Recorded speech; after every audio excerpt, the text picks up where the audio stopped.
Hi. Hi everyone, Shu Allegra here. Thank you again for being back here on the show. This is another episode of the Shu Allegra podcast. Although it's my name, it's never my podcast. I often say this. I love for this platform to be a way for us to connect, a way for us to bring valuable information to you, tools, strategies that will help you have a more fulfilling life. And today is no different. Today we'll be talking about grief, dealing with grief, and I have a very good friend of mine here, and I'll let her introduce herself. Hi, everyone. My name is Joel Ann, and I am a certified transitional life coach. I specialize in helping women transition from just barely surviving to thriving after experiencing a major life event or loss of any kind. And I am also a certified grief recovery specialist and friend of Shu. Yes, yes, and oh, especially right now, as you introducing yourself, thinking about how people right now, all of us, as we're recording this, we're, in the middle of a coronavirus season, if you want, or quarantine or crisis, this pandemic that's affecting all of us globally. And here in the US, we're all stuck at home, and businesses are closed and people have to work from home. Schools are closed. Kids are now doing school online and at home. So it's on all our routines being disrupted, and that's a huge transition. And I think what's even more challenging is that this transition is very fluid. Nobody knows when it's going to end. So just with that in mind, like, what do you think, might be some things that people are maybe not seeing as a loss or not seeing as grief, but that really will be, something that they're grieving, or that, that will be impacting them through this transition, that again, as fluid as it is. Well, this lets me think of what we in grief recovery call secondary losses, and we don't necessarily really think about them, but it's things like loss of security, loss of sense of peace, right? Loss of dreams and loss of hopes. Like if you've lost your job, then yeah, you've lost that sense of security of knowing, that you're okay, that your bills are going to be paid, and that you're going to have food on the table and you're going to have a roof over your head, right? And when we think about, the loss of dreams and hopes, I've got lots of friends who are celebrating birthdays who they can't really go out and intermingle and have the fun that they're used to having. People are having to cancel and postpone weddings. People are having to, you're homeschooling now. A lot of parents are trying to juggle, well, your kids are out of school, but you're an essential worker and you have to go into work.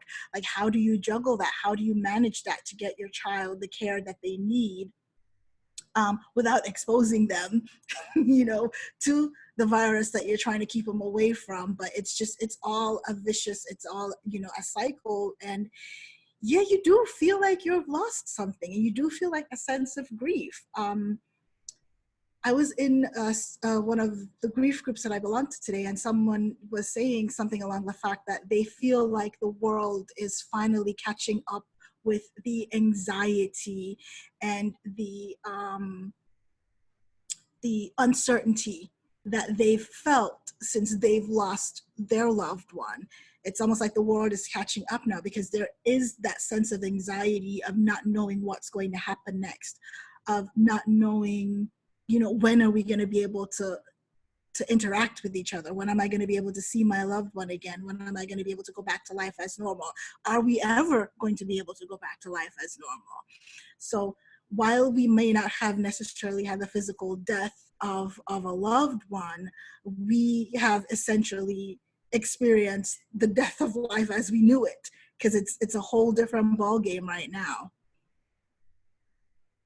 So true. And I like how you put it. Like, it's the death of life as we knew it. So true. Our routines, the way we parent even is different. The way our kids do school is different. The way we work is different. I mean, many of us had the privilege to be, working from home, working online, and we're kind of used to that. But even for me, it's like when all the years I had the privilege to do that, I kind of had a schedule for the kids. They went to school, they came back, you know. And even when school was closed in the summer, we had libraries open, the pool was open. So I will still go out and do things with them. And while they're playing, I'm getting work done. And all of that, you know, like I said, life as we know it is kind of dead. It's not there. And we don't realize how much you might be grieving that. I knew even personally, it was probably, I don't know, like maybe a day 5 or 6 of this, you know, quarantine that it actually hit me. And I'm like, I just feel mad, you know, I couldn't pinpoint what it was. And so I took the time and kind of did my own, you know, emotional check-in. And I'm like, okay, what is going on? What am I feeling right now? And why am I feeling this way? And the more I took the time to check in with myself and check in with some of the things that maybe had happened and kind of reevaluate, you know, what I've done the day before. And I'm like, no, I think it's just because I'm not able to live the way I used to live.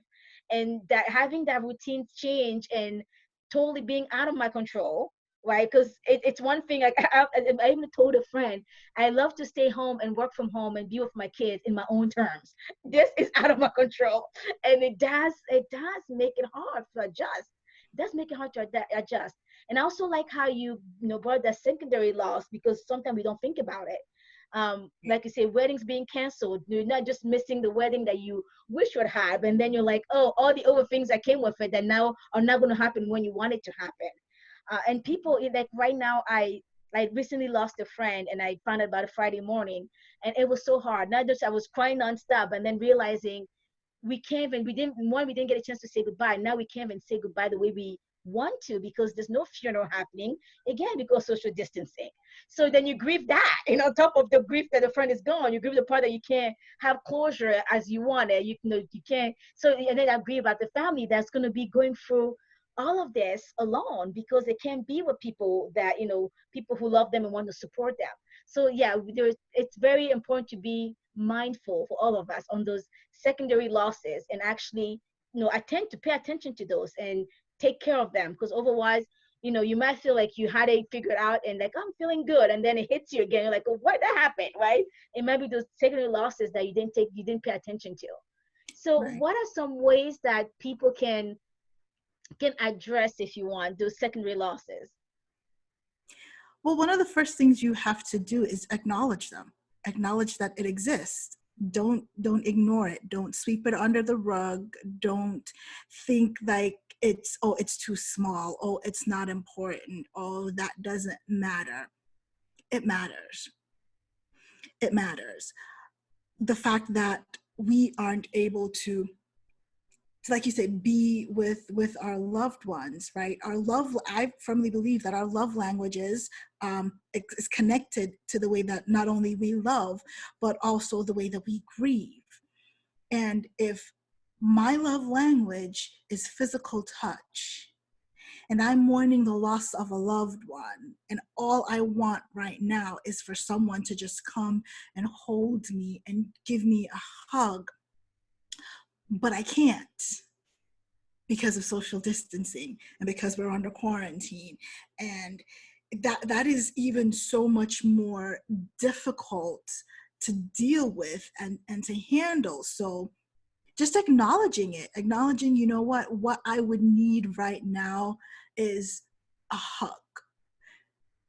And then once you can acknowledge what your needs are, then you're on a better path to be able to find ways to substitute for that and to be able to kind of make up for it, because the alternative of going out there and just hugging people might not necessarily be the safest or the wisest thing to do.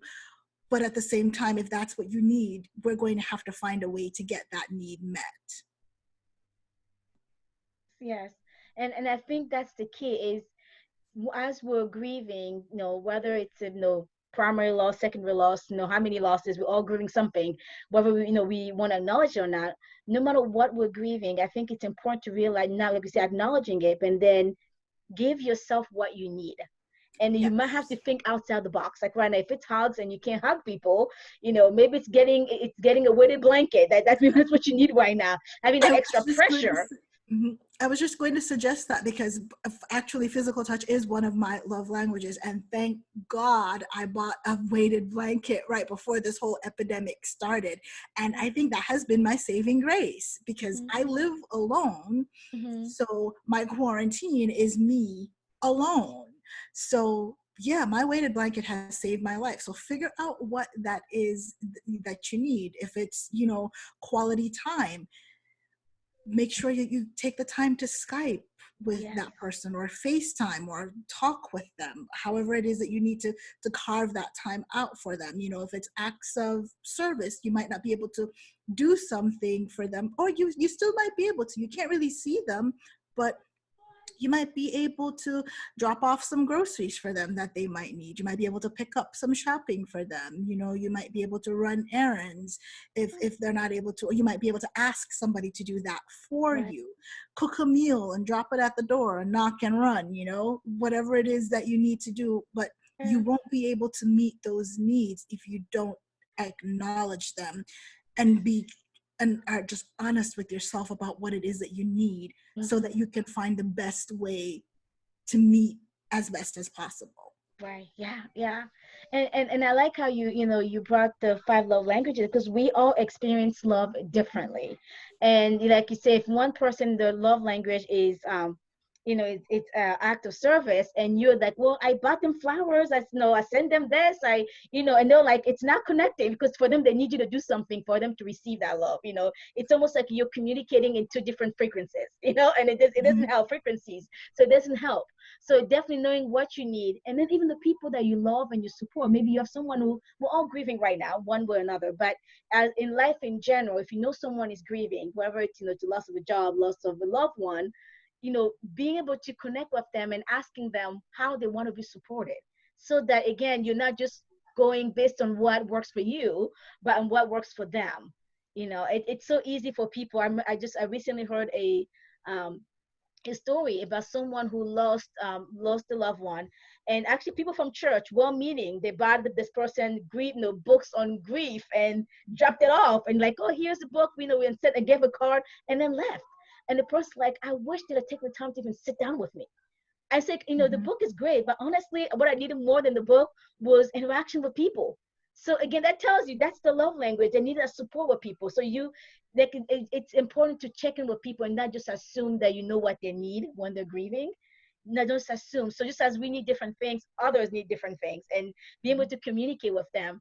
And I think, like you said, you hit on the nail. Like, you have to be creative. Like right now, you may, whether it's delivering a meal or ordering something for them online and dropping it off, finding different ways that you can meet that need for yourself and for others as well. Especially if you need that connection with others. Thank God for technology, right? You can Skype, you can FaceTime, you can Mhm. Zoom, you can, all these other options. I don't even know all of them, but we have all this at our disposal now, and many of them, if you're just doing one-on-one meetings, are free, that you can connect with people and still keep that support, because it is hard. It's hard to be alone, and it's hard to be grieving alone, and this social distancing doesn't make any easier. Yeah. Yeah. It doesn't. I am concerned for my fellow citizens out there that struggle with depression. And for those who struggle with depression and having that physical contact with someone was the only thing that was keeping them holding on, it's very important, if you are that person, that you reach out for help. Don't wait until you are in the hole, because a lot of times it is so much more difficult to dig yourself out of the hole than it is for you to kind of prevent yourself from going in there in the first place to begin with.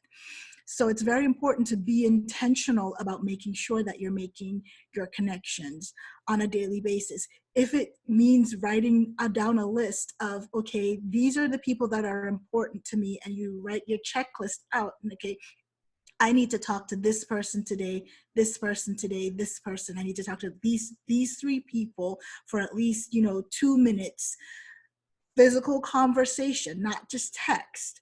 but an actual conversation, whether it's on the phone or FaceTime or Skype or whatever we're doing it, but an actual physical conversation so that you can hear their voice. If you can do it FaceTime, it's better so that you can see and you can get as much of a connection as you can.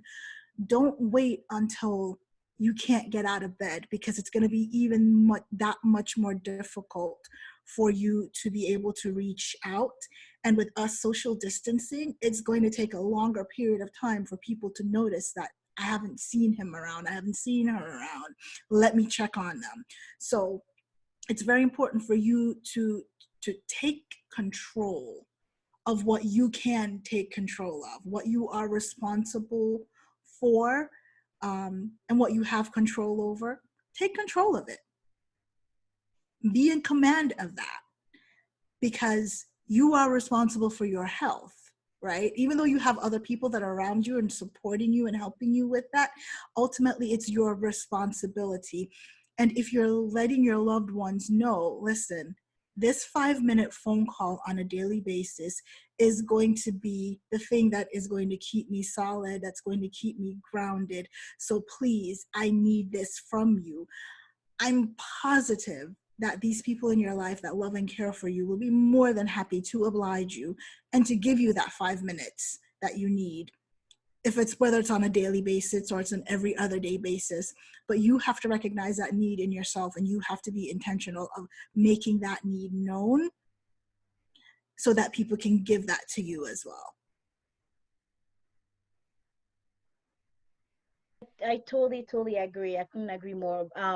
And actually, with people that I work with, and not just and directly, but even through my work, I often tell people that you kind of have to have. Many people who work with me kind of have this wellness plan that they put together, so that they have, and part of that wellness plan is having those people that they can reach out to when things are rough, and actually communicating that with the people on that list, so that they kind of have a way of checking on them as well. So to kind of have that one friend and say, hey, if you don't hear from me in 3 days, I give you permission to call me. If I don't answer, come knock on my door. Like, you kind of have to have those people that you trust enough to let them in. But just like you say, you have to let people in. You can't wait until can't get out of bed anymore, and then things are going downhill. So part of that wellness plan also is kind of seeing, okay, what are my triggers? What are signs that things are starting to go downhill? So you're not like, oh, I crashed. Now I need someone to pick me up. Before you get to the crash moment, kind of knowing what your warning signs are, and then be able to identify those, and then have a plan of how to alleviate them, or at least cope with them, if you can't alleviate any of them, but at least ways to cope with them, so that you don't get to the point where you're crashing. And then having that support team, that people who can support you during that time, but also touch base with you when they don't hear from you, so that if you get to the point where you're crashing and you can't get out of bed, someone can come knock on your door and you have no choice but to go open the door. Right? So even someone, if you wherever you put your spare key, letting someone else have a spare key of your house. That way, if you don't want to make it to the door, they have permission to unlock the door and come in. We all need those people. We all need that, because no man is an island, and trying to do life alone is not healthy. Even if you're an introvert, we all need some type of support. And it's having a plan like that helps, even especially in those times when you're grieving, when you have losses happen in your life. You need to have a plan of how you're going to take care of yourself during that time. Because if someone died, for example, nobody can bring that person back, right? But how are you going to take care of yourself throughout that time during that transition? And how can others support you? It's very important. So thank you for bringing that up. Thank you. You and I can talk about this all day. We could. It's very important, and especially, I think what a lot of people don't recognize and understand, because if we're going to speak specifically to the quarantine that we're under right now, it's very easy for you to go about day to day and not think about those things, and not think about, because your triggers or your stimulus or your activators that you've had in the past, that might not be the case now. So if you had a plan previously, now is the time to reevaluate that plan with the current situation in mind. so that you can, because you might have new triggers this time, right? Or because of the situation, you might not recognize, say for example, one of your triggers was realizing that, okay, well, you know what, I'm not enthusiastic about getting up and going to church this on a Sunday. Well, nobody's getting up and going to church anymore. We're all watching it online, right? So one of your early warning signs, you've just completely lost that right there. So you could be halfway down the hole before you recognize it. So it's just reevaluating those things and prioritizing self-care. And that's not to say that, you know, you're going to be going out to the spa and you're going to be selfish and you're going to be, but sometimes prioritizing self-care can simply look like communicating your wants, and not just your wants, but also your no's. You know, what are the things that you don't want? What are the things that you don't, you don't want to tolerate? Because a lot of times we like to tell our loved ones the things that we love and the things that we want and the things that we appreciate. But we oftentimes leave out the things that get on our last nerves, the things that irk us to our bones, the things that drive us completely insane. And your loved ones, especially if you're in close quarters right now, they could be doing everything that you want, everything that you love, right? But if they're also doing all of the things that work your last nerve and that drives you crazy, it's almost like it cancels it out. And if they're not aware of that, right, then they're not going to be able to stop. They're not going to know that they're doing something that's, you know, not what you need. So, but part of the self-care is not only to be able to communicate your needs, but also communicate the things that you don't want, communicate the things that you don't need, communicate the things that are just like a complete no-no for you, as well as just sometimes it might be something as simple as asking your spouse to, you know what, when I wake up in the mornings, I just need 5 minutes to just sit and just be with my thoughts so that I can get ready for the day. Sometimes that's all that needs, getting that 5 minutes to center yourself and to remember who you are, where you are, and what your purpose is in life, right? Before you hit the ground running and start playing super mom and, you know, entrepreneur extraordinaire and all of that other things, just be able to just get that moment to center and be. So self-care doesn't have to be something that's big and elaborate and, you know, 3-hour massage. It could just simply mean taking that 5 minutes when you wake up in the morning to center yourself and to get grounded so that you can go out and be the best you. And I think I think that's a good way to kind of close this segment is take care of yourself. Be very intentional about and proactive about your self-care. And it is okay to also communicate those, you know, things that you want to be absent, not just present, but also absent. So, so true. So how can people connect with you? I mean, you do wonderful work and you know, you're such a great resource. If someone wanted to, you know, continue this conversation, where can they find you?